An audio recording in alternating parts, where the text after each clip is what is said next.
You can't walk a mile in my shoes, cause these $1,000 steppers cost too much for you. Youngsters, they stay with me. 6 for the 2 if you fuck with me. Get 2 for 3, no alphabet, nigga. But I got AKs and I got HKs with me. Never let a nigga play with me. Smoking on gas while his pockets on E. Off the lean, counting money in my sleep. So many bitches you have don't even gotta speak. Niggas play hide and seek behind a tree. Streets so fucked up, I gotta play for key. Treat you like a street sweeper, you gon' get sweet. They think I don't see the plot, but I've been. What's good, YouTube? It's your boy Zuga with the Ruga, and I'm back at it again with a new NBA 2K20 YouTube video. Today I'll be showing you guys how to make the best offensive threat build in NBA 2K20. But before we even continue with the video, don't forget to like, subscribe, and turn on post notifications, man. Now let's get straight into this most overpowered offensive threat build in the game. So the first thing we want to start off with is the point guard for the position. You want to make it right-handed, or you can make it left-handed. It doesn't matter. I prefer right hand, but a lot of people pick left. So I'm just going to do this for y'all and pick a left hand. Jersey number don't matter. Just pick number 3. Now for the skill breakdown, the pie chart you want to choose is the second one. So 1, 2, the second one, and it mainly has the driving and the shooting. This thing is overpowered and you still have a high ball control, and I'm gonna show you guys why this is gonna be a very high all-around build in NBA 2K20. But you have to pick this pie chart. Now for the physical profile, we're not picking any of these because there's too much strength or there's not enough speed. You want to be very fast when you're a guard, so we're going to pick the first pie chart with 88 speed, 86 acceleration, and 78 vertical. We really don't care about strength when it comes to this build because we need the most speed and vertical as possible for dunks and for quick defense and for driving into paint and just all around. You just need speed. You just need speed for a good point guard. Now, how we're going to upgrade this build is going to be like this. We're going to put the close shot to 88. We're going to put the driving layup to 87. We're going to put the driving dunk to 82. We're going to put the mid-range shot to an 81. 3-point shot to an 80. And a free throw to an 88.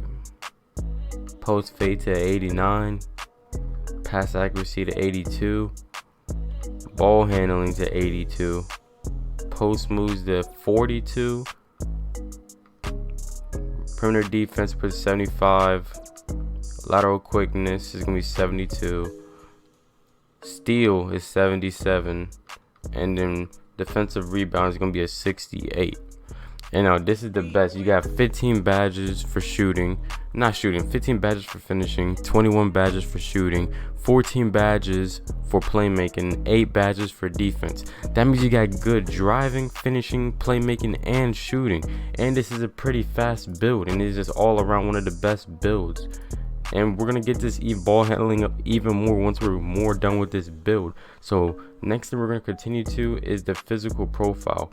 Now the physical profile I'm gonna go with is compact. It just looks good for a point guard, and you look a little more built when you take off your shirt. So I prefer compact when it comes to this build.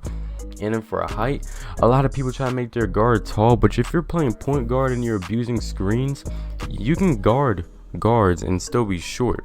You're not guarding big men. It's just only gonna hurt when you're going on switch, but you're mainly gonna get punished anyways with a smaller guard anyways. And plus we got a high defensive rebound for this type of height, so we're gonna go down to 6'2" to up the speed, acceleration, and vertical, and get that ball handling to an 84. And we up the mid-range shot. And then this build is gonna be so overpowered. I'm about to show you guys why in a minute. Now next you guys want to do is go to the weight and then minimize this. Now we got the fastest lateral quickness, acceleration is a 93, vertical is a 82. Now you're just a speed guy demon out there with a high 3-point percentage of an 80. You don't even need nothing more than an 80. 80 is good enough, but we're still going to get it higher with a good driving dunk, a good driving layup, and it's good defense. Got good lateral and good defensive, this perimeter defense, and this is amazing. But the next thing we're going to go to is the wingspan. For the wingspan, what you want to do is minimize this. Now you got an 83 3-point, an 85 mid-range, and an 87 ball control. And now you can speed boost with this build. And this is why this thing is overpowered with an 89 speed, a 93 acceleration, and an 82 vert. This is why no one's going to be able to handle you when you're on this build. And now we're going to go on to the takeover. So the takeover you want to choose is not sharp. Sharp is really only for the people that sit in the corner that is spot up. It's not the best takeover this year. Playmaking is really for clips. You're trying to get clip for your YouTube. It's okay. It's not the best. Shot creating is actually, it wasn't the best in the beginning of the year, but now it's pretty good. But I'm telling you guys, slashing is gonna make this build so versatile, because you guys can shoot threes all day, have good defense, speed boost, and then when you get to takeover, you're gonna be getting these mean contact dunks. So you guys want to pick the slash and takeover, and plus people are gonna play defense way differently when you have slash and takeover, because they want to be able to defend the paint way more, and then you're gonna be open at the three. It's gonna be very hard to defend you. So when we finish this build, your build will be a offensive threat. You just like Trae Young and Jamal Murray. Now let's go to the badges.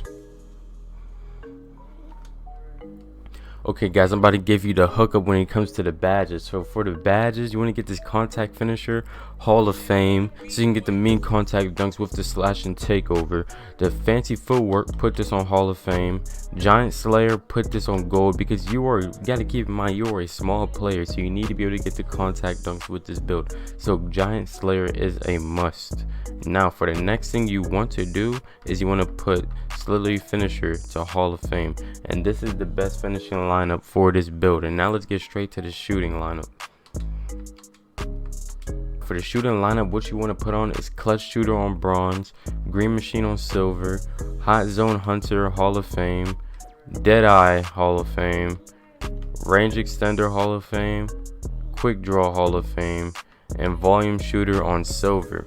Now this is the best badge lineup for shooting for the offensive threat. You do not need catch and shoot, because you're going to be the one handling the ball, especially when you're on twos. So you mainly don't really need catch and shoot, and you'll be able to green without it anyways. Clutch Shooter is a very slept on badge. This will help you hit down a lot of shots, especially when the time is low. And the rest of the badges just speaks for itself. The rest of the badges are just amazing. And you definitely need Volume Shooter and Green Machine. After 2 greens, you're going to be hitting continuous greens with Green Machine. And the Volume Shooter, if you're breaking in the beginning, you're going to be able to start making more shots even throughout the game, especially more towards the end. Now to the playmaking badges. The playmaking badges you want to choose is Silver Bailout, because Silver Bailout is one of the best, because when you're, let's say you're in the middle of a shot, you need to pass out, Silver Bailout will help it get to the teammate without the ball going out of bounds. But you do not need it on gold and Hall of Fame, because it's not a big difference, and silver just does the job. You need Floor General on gold, Handles for Days on gold, Quick First Step on gold, and Unpluggable for gold. And all the rest of the badges just speak for itself, and this is the best. This is just the best playmaking badge setup for this build. Unless you're trying to get clips, you can put on Anklebreaker and stuff, but this is not the build for it. Now for the defensive badges, the badges you want to choose for this build is Gold Clamps, Bronze Intimidator, Interceptor, my bad, Gold Intimidator, and a Bronze Pickpocket. These will help you get some clutch stops, like clutch passing lane steals and clutch steals. And then this will just help people miss more when you're closer to them at the 3-point, and miss more layups when you're in their face. And Clamps, this helps you hit right people and to stop them from speed bashing right past you. So this is the best offensive threat build in NBA 2K20. If you guys enjoyed the video, don't forget to like, subscribe, and turn on post notifications. And we're dropping another banger tomorrow. See you guys later.